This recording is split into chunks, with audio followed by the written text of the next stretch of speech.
Sup guys, today is gonna be the light cruiser tier list, since it was the first request I saw from the last video.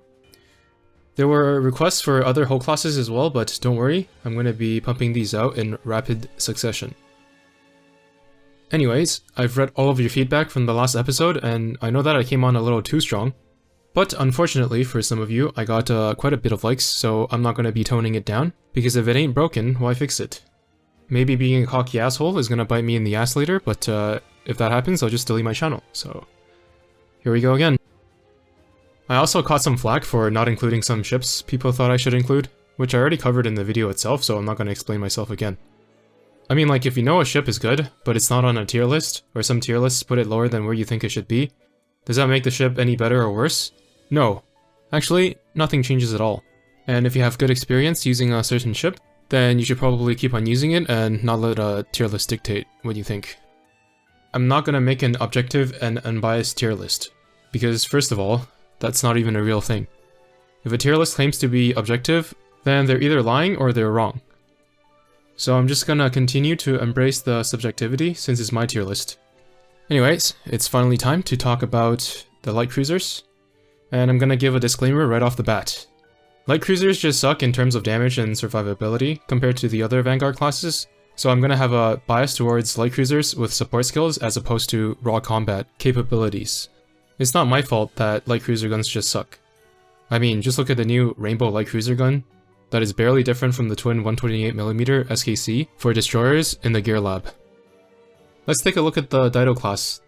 They're pretty much big DDs that take DD guns and have strong barrages, but when the barrage DDs got the half amount of shots required to trigger the barrage perk on MLB, they got nothing.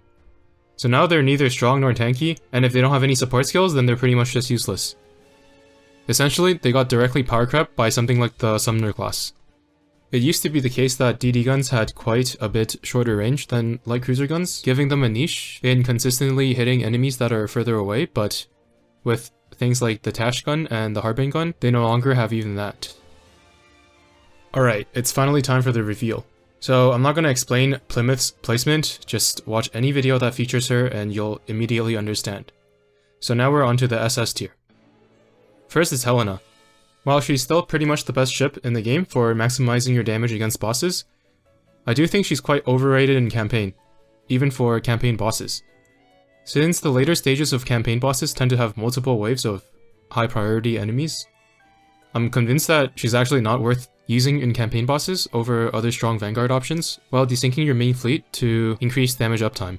But I still have a soft spot for her since she enables some weaker ships to do things that are pretty much impossible otherwise, and despite how frustrating it is sometimes to see her SG radar not proc, she's done enough work for me over the years to earn her spot here. Next up is John, who does very little damage but is pretty much the best Vanguard protector in the game. Since she does immense amounts of work whenever your Vanguard is in danger of dying, she gets a high placement. Next up is Noshiro, who was once upon a time the most stacked light cruiser in the game in terms of kit. She's still pretty good, but both her damage and tankiness are no longer top of the line across all Vanguards, but she still brings some pretty great buffs. She can definitely earn a spot in Torp-centric Vanguard comps, especially if the enemy is also coming at you with a bunch of Torps. Next up is Aurora, who is pretty much the best ship in the game against any enemy that her debuff works against. Unfortunately, those types of bosses are pretty rare, but when they do come up, like against the light cruiser Arbiter, Aurora is pretty much the best ship in the game. Next, we have San Diego. Obviously, she's the best AA ship in the game and can take care of all your AA needs alone, but Cheshire pretty much does her job and tanks at the same time, so she's mostly been phased out. Her damage still remains pretty solid though, since she doesn't actually use light cruiser guns. Next is Jinsu, who is the best torpedo buffer in the game. Obviously, she's not that great on auto, but absolutely core in any manual torp comp. Now we move on to the S tier. Wait, what? Oh, okay. Give me one sec, guys. I just gotta fix something really quick. Okay, and we're back. I believe we were on the S tier now. So the first up is Mains, who is a big stat stick. Until PR5, her damage and bulk were both top of the line for light cruisers. But unfortunately, she's still a light cruiser, and if you don't pretend that light cruisers can only compete with other light cruisers for a spot in the Vanguard, then there are many ships that are better than her in both areas. Maybe she could be in the SS tier, but personally, I value utility more than what Mains provides. Next up is Emden, who like mains also deals pretty good damage for a light cruiser. At this point though, it's like saying Yukikaze is pretty tanky for a destroyer. She also buffs the firepower of Iron Blood ships, but it's quite minor, and she phases in and out of the so-called meta, depending on how good Iron Blood battleships are at the time. Next up is Sirius, who deals next to no damage, but makes up for it with a really good buff for carriers. Not only that, but her buff stays even after she dies, so you can use her as fodder with a Pearl tier in some situations. Next is Helena Meta, whose buffs are kind of a pain to work with due to timing and hitbox. Depending on your composition though, she could be quite useful, especially on manual, but I rarely ever find use for her personally. Now I know there's some asshole out there who's gonna be like, dude, but my 15-second sync battleship fleet is so good, dude. You got no clue what you're talking about. Look, just because I don't use her, doesn't mean that she's useless. So if you can find good use for her, then keep on using her. We're all very impressed with your 15-second sync fleet. Anyway, next up is Ryza. Similar to the mains, she's essentially just a stat stick, but with some special effects. If you use her special Torp Ox though, you can't skin her Torps, which is just stupid. Next is Chapayev, who is another stat stick, and although her stats are not that impressive compared to the other ones, she has an anti-DD niche. DDs are quite rare though, so she's rarely seen, and is pretty much just outclassed by Aurora. She's super hot though, so I had to put her here. Don't judge me guys. I'm sensitive and you might hurt my feelings.